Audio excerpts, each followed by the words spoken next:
the nation or the community or the society or the group of people who deserve the establishment on earth, producing such society and such individuals start from the time of suckling.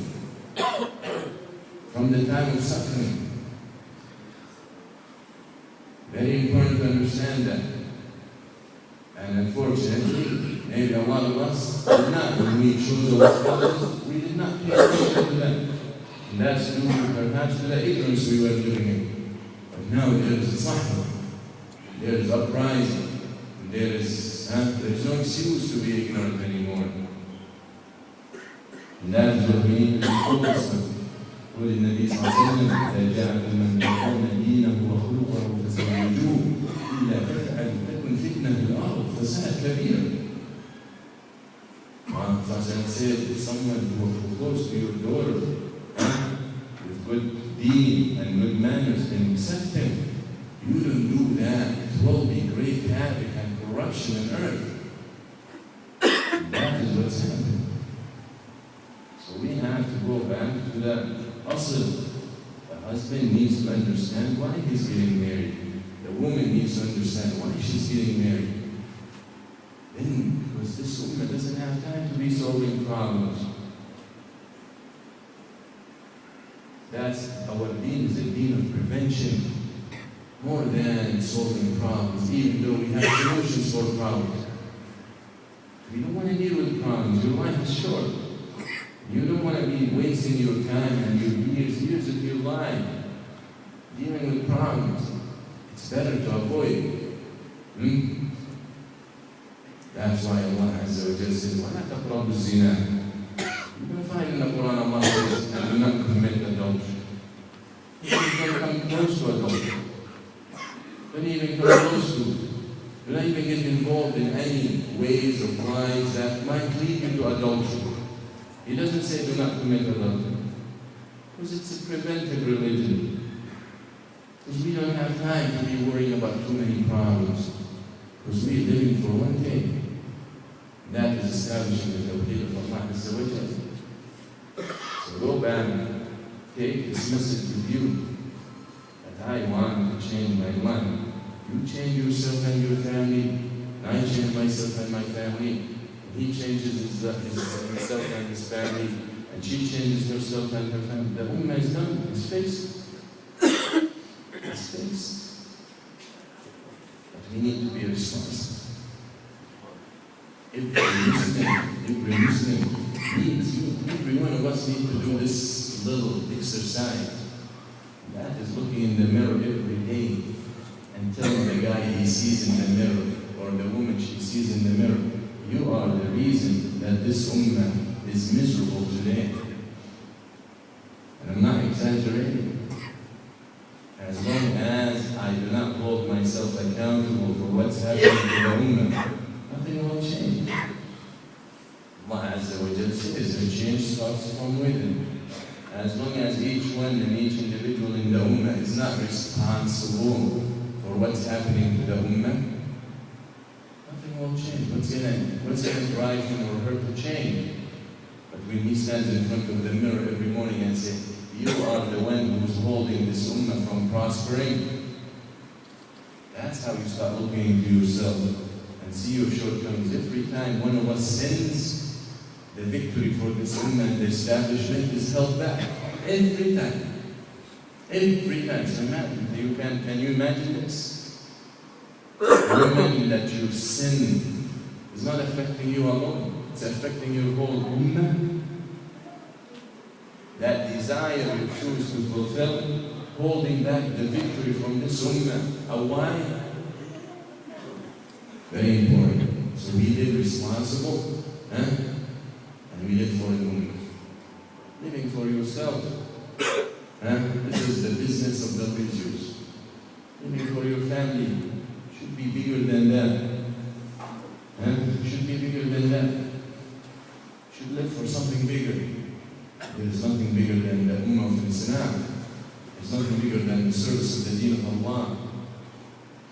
And who's better in speech than the one who invites to the way of Allah? This person, before he invites, he needs to practice. العصر إن الإنسان لفي خسر آمنوا وعملوا الصالحات. آمنوا, learn and believe. وعملوا الصالحات, act. تواصوا بالحق, invite. تواصوا بالصبر. You're going to be tested if this is the life you choose. So you need to be patient. So again, summarize what I said, and I'm sure all of you are tired, is that put right down. You know what? This thing in my job, in my business, is haram. I want to get rid of it. You know, I've been dealing with this issue, and I know it's haram. I'm getting rid of it. I don't care. My house and mortgage, my house is riba. My house is riba. You know what? I just finished Hajj. My book is clean if Allah accepted my Hajj. I am getting rid of it. I am going foreclosure. I am going short sale. Who dares to do that? Seriously? This is the real test. Who's willing to do that? You know what? I live with it. This riba is a major crime.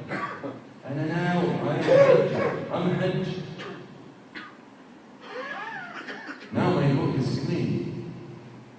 And this riba is working every day. I'm getting rid of it. Foreclosure, my credit going to go down a bit. Well, it will replenish. But that riba in your book is hell. Word. In Allah wa Rasul, that then will be happening in Allah wa Rasul. That necklace, that gold necklace I'm wearing, or gold ring, I'm getting rid of it. What kind of ummah? And what kind of dedication? And what kind of sacrifice? When the man cannot give up a gold ring for Allah. So, what kind of, is that what you're giving Allah? And you say, I love Allah, and I give for Allah, and I sacrifice for Allah, and you cannot take something Allah said haram for you to wear as a man. Very important. People might come to me and say, this guy, what's his name? Yeah. Okay, he can't wait to be ready for him to say this. That's right. How? Huh? It's a deal. You want to get there before whatever. So brothers and sisters, you have to look, you have to be sincere, and you have to be honest with yourself. Look at yourself, look at your children, look at what you want your children to be. And that tells you what kind of life you want. I want my child doctor, I want him lawyer, that's great. But you know how many doctors we meet and we see in the hospital that if you say Assalamu alaikum to them, they won't even reply? Is that what you want your child? Very important. Very important to the brothers and the husbands. This is what you said to your wife to talk about. Before what kind of food, and before love, and before that, what you want, the future of our children. We will be asked about them. And I finish with this hadith where the Prophet ﷺ يخلع القلب ما من امرئ يستدعي الله رعية يموت وهو غاش لرعيته إلا حرم الله عليه الجنة. That no man and no one that Allah entrusts him with someone, the day he dies has betrayed his trust, but Allah will forbid him from the fragrance of paradise. Well, this is key. And you choose what you want. You have to give ultimatum. You have to give ultimatum to your wife, to your children. But you have to do what you're supposed to do. Your children are recording, camera recording around you. What they see you doing, they do. So change yourself and be sincere with Allah. Change your condition. So please, please, don't be like the millions of people who come to Hajj and go back the way they came. Hajj teaches you the major idea, labbaik Allahumma labbaik. How many people out there who say labbaik Allahumma labbaik understand what it means? If someone stops you and asks, what labbaik Allahumma labbaik means? Labbaik Allahumma labbaik, that means, oh Allah, I'm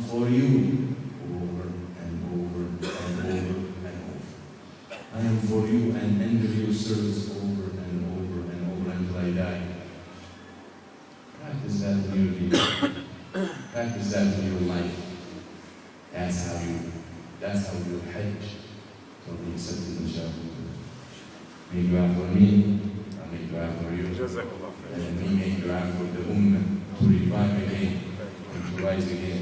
Because the success and the salvation of the world, Allah, is in the hands of the people of Islam. But we have to stand up for our deen. Allah will help us. صلى الله على سيدنا محمد الحمد لله رب العالمين السلام عليكم